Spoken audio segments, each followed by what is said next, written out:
Hello, everyone. Thank you so much for joining me for Terrmeister Terrific Tuesday. This Tuesday is favorite TV shows in no particular order. So, the first one kicking off our list is The Amazing Race. Now, this is my most recent one that I got into.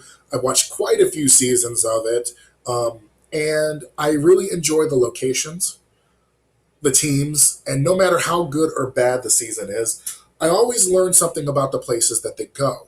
The challenges and tasks can be hit or miss, but seeing the team navigate each other and the race um, is definitely what brings out a lot of good in the show. So I discovered it when I was itching to travel, and this show gives us a lot of that and drama in a different way than other reality shows. The next one is Frasier. Lasting 11 seasons just like its parent show, Frasier was a hit from season 1. It followed our favorite psychiatrist as he made the transition from Boston to his hometown of Seattle. It introduced his brother Niles, whose similarity to Frasier garnered a lot of interesting conflict. Another point of comedic conflict was the blue-collar natures of Daphne and Martin. Winged by competent writers and stellar references, character-driven stories has given the series a timeless feel, except that you can tell which seasons are earlier by how much hair that Kelsey Grammer and David Hyde Pierce have. Kicking off our next part is a twofer, Queer as Folk and Noah's Ark. These two shows fill two gaps in my identity, as Queer as Folk was about a group of gay friends, and Noah's Ark are about a group of black gay friends. Queer as Folk lasted 5 seasons and talked about HIV positive and negative dating, technical term serodiscordant, discrimination against gay youth in schools, injustice in the court system and police entrapment, closeted relationships, and more.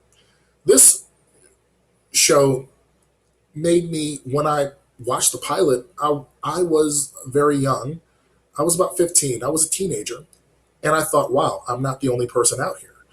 Noah's Ark filtered these issues through the lens of black gay men. Chance takes thug lessons to find out why people love it so much. Noah is told to be more butch because Wade doesn't seem comfortable with him in public and doesn't even disclose to a realtor when they're house shopping that they are a couple. Ricky, the promiscuous one, is falling in love and doesn't know how to deal with it. Alex is the mama bear, and in season 2, his story arc is fun to unfold. It filled in some areas for me that Queer as Folk left out. Another one is from Teen NBC called City Guys. Now, this one is one of probably the best TNBC show for me because by that time it was 97 to 2001. So it was like right at the tail end of Teen NBC. And they must have gotten it quite right because they were doing Saved by the Bell in 1987 ish. And then they had so many shows and they must have perfected their formula. This one, even though they had shows like One World, Hang Time, California Dreams, this one was my favorite one because the show was based around Manny High, Manhattan High. It had a diverse cast, great characters, and Karen Coretta Noble was a parental figure I understood and loved. Cassidy and Dawn were great foils to Chris and Jamal, our protagonists, and L Train was the bully turned friend, and Al was always on a quest to get rich quick. L Train and Al they were a phenomenal duo, and the three pairs just were great in their own separate pairs as well as together. They tackled a lot of issues like alcoholism, parental favoritism, moral dilemmas like drug use, grief, abuse of power, poverty, gentrification, all in ways that, while knowing, yes, it's a TV show, did seem a lot more real to me.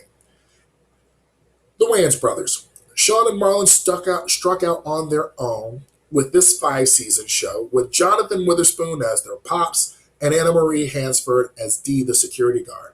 Later on, Thelma from Good Times, who played Mama Wayans, would show up, and they actually did a parody of Good Times with Grandma Wayans playing Thelma. Another one from the WB is The Grosse Point. It was short-lived, created by Darren Criss, because he thought that the behind-the-scenes action was even juicier than what happened in front. And as a Marlon Brando lookalike, who is practically, he plays a heartthrob who's also not exactly all there. and is hit on by his TV father, who he is oblivious to. I also had a big crush on Dave the Stand-In. But what I liked about it was that it would satirize other teen programs while giving us a look behind them. The Golden Girls are another one. How could you not? It's iconic. All in the Family was like a political, was almost like watching a debate but between a liberal and a conservative, and it was humor. I love how multidimensional the characters were and the points that they made. 6 Feet Under is another phenomenal show that's great. It is about living life in the shadow of death because they run a funeral home. Profound moments, just a stellar show. The Wire is an interesting look into how institutions, basically about institutions. Over the 5 seasons, they focus on a different setting while continuing the series of the stories of the previous season. But I really like it because it's almost like as you see these different parts, you see how the city works. Last but definitely not least is Perry Mason, the black and white versions. I used to I used to remember that it was 1:30 when Perry Mason came on. I could tell time by what was on TV. But what I really like about it was that it really was it was well written, it was well acted, and Raymond Burr was exactly who they needed to ground the show in its universe. So, what are some of your favorite TV shows? Rate them, rate, like, comment, subscribe, and share any of your favorite TV shows below. Thank you so much, and I will see you on Tuesday, or excuse me, on Thursday, when I talk about my favorite cartoons.